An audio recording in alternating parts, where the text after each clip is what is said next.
નમસ્તે બાળકો, શ્રેષ્ઠ વિદ્યાલયમાં આપણું હાર્દિક સ્વાગત છે. આજે આપણે ધોરણ 5 વિષય હિન્દીમાં 8મો પાઠ જોઈશું. પાઠનું નામ છે ભરત मिलाप। माता पिता की आज्ञा का पालन करने हेतु राम वन में गए। उनके साथ सीता भी गए। भरत को इस बात का पता चलने पर वे अयोध्या के सिंहासन पर नहीं बैठे, अपितु सिंहासन पर राम की खड़ाऊ रखकर उन्होंने सेवक की बातें राजकाज किया। इसलिए कहा है भाई को हो तो भरत जैसा। ले जो આપણે અયોધ્યાની વાત કરવા છે. રામ સીતાને લક્ષ્મણ વનવા જાય છે, એને ભરત જાતિ પર બેસતો નથી. वन का एक भाग कुटिया के बाहर राम और सीता बैठे हुए हैं। पास ही धनुष बाण लिए लक्ष्मण खड़े हैं। दृश्य एक। राम, भाई लक्ष्मण जरा देखो तो यह आवाज कहाँ से आ रहा है? ले राम કહે છે કે લક્ષ્મણ આ અવાજ ક્યાંથી આવે છે? લક્ષ્મણ इधर उधर देखकर प्रभु सामने से कुछ लोग आते दिखाई दे रहे हैं। શું કહે છે પ્રભુ? એટલે કે રામને કહે છે કે સામેથી કોઈ માણસ આવે એવું લાગે છે. રામ, कौन लोग है? जरा ध्यान से देखो। राम એને કહે છે કે થોડું ધ્યાનથી દેખ. લક્ષ્મણ ध्यान से देखकर, अरे ये तो भरत है, साथ ही बहुत से लोग हैं, हमें सावधान हो जाना चाहिए, शायद वे लोग लड़ने के लिए आ रहे हैं। જો લક્ષ્મણ શું કહે છે? ભરત છે એની સાથે બીજા ઘણા લોકો છે, એટલે આપણે સાવધાન રહેવું પડે છે, ન કે આપણી જોડે લડાઈ કરવા આવતા લાગે છે. રામ હસते हुए, भाई लक्ष्मण तुम तो बिना बात शक करने लगे हो, इतने वर्ष साथ रहकर भी भरत को नहीं पहचाना। શું કહે છે કે તું ખાલી પેલું કરે છે, તું આટલા વર્ષ સાથે રહ્યો પણ ભરતને ઓળખી શક્યો નહીં. લક્ષ્મણ उत्तेजित होकर, पहचाना क्यों नहीं? उसी माँ का तो बेटा है जिसने वनवास दिलाया। શું કહે છે? હું પહેચાન એટલે કે ઓળખું છું કે જે મા એમને વનવાસ મોકલ્યો એનો તો છોકરો છે એ કે.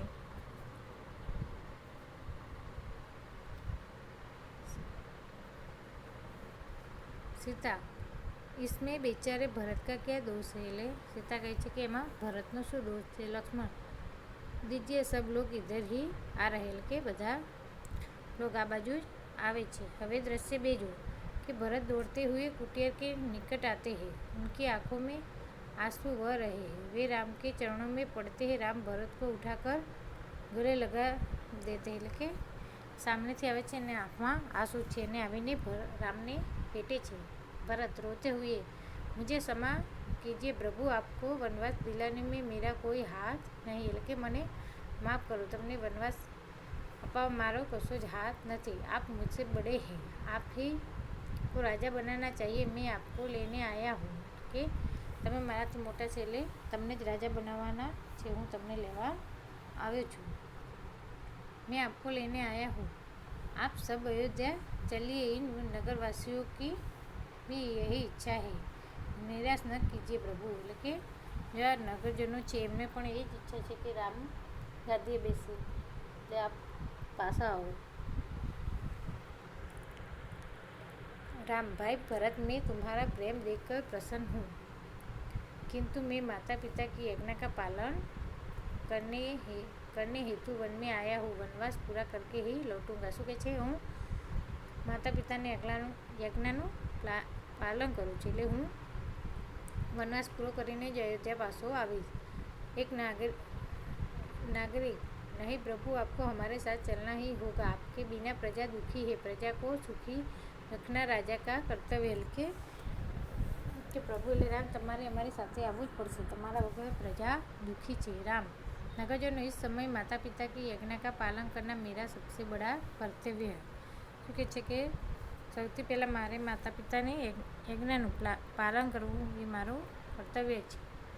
भरत मेरा भाई, अब तक मैं वनवास पूरा करके ही लौटूंगा, तब तक भाई भरत आप सबसे सुख दुख का ध्यान रखेगा, आप उसे राजा माने, यह मेरा आदेश है. શું કહે છે કે હું આવું વનવાસથી ત્યાં સુધી ભરતને તમે રાજા માને, એ મારો आदेश है. भरत कुछ सोचकर, अच्छा प्रभु, जैसे आपकी आज्ञा पर मेरी एक विनती है, उसे स्वीकार करे. શું કહે છે? સારું, પણ તમારી એક વિનંતી છે, તમે સ્વીકારજો. રામ, બોલો, क्या चाहते हो? राम भरत ने पूछा कि क्या चाहते? भरत, મુજે આપ અપને પાવ કી ખડાવ દે દે. શું કહે છે કે તમારા ખડાવ એટલે કે ચંપલ રામ.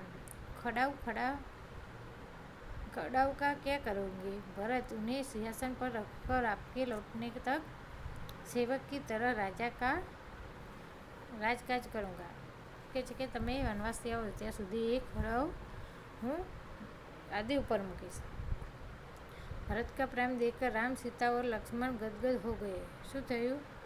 બધા गदगद थे गए. रामचंद्र आगे बढ़कर भरत को गले लगाते हैं. खड़ाऊ लेकर भरत तथा नागरजनों राम और भरत की जय बोलते हुए विदाय होते हैं. શું કહે છે?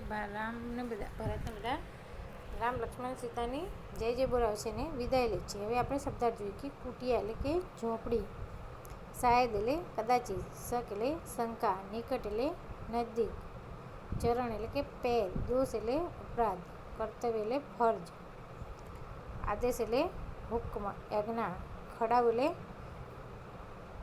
लकड़ी की बनी पादुका. હવે मुहावरा છે કે उत्तेजित होना એટલે કે गुस्सा होना, गले लगाना प्यार से मिलना, गदगद होना એટલે पुलकित होना, आनंदित होना. હવે આપણે આગળ સ્વાધ્યાય જોઈશું.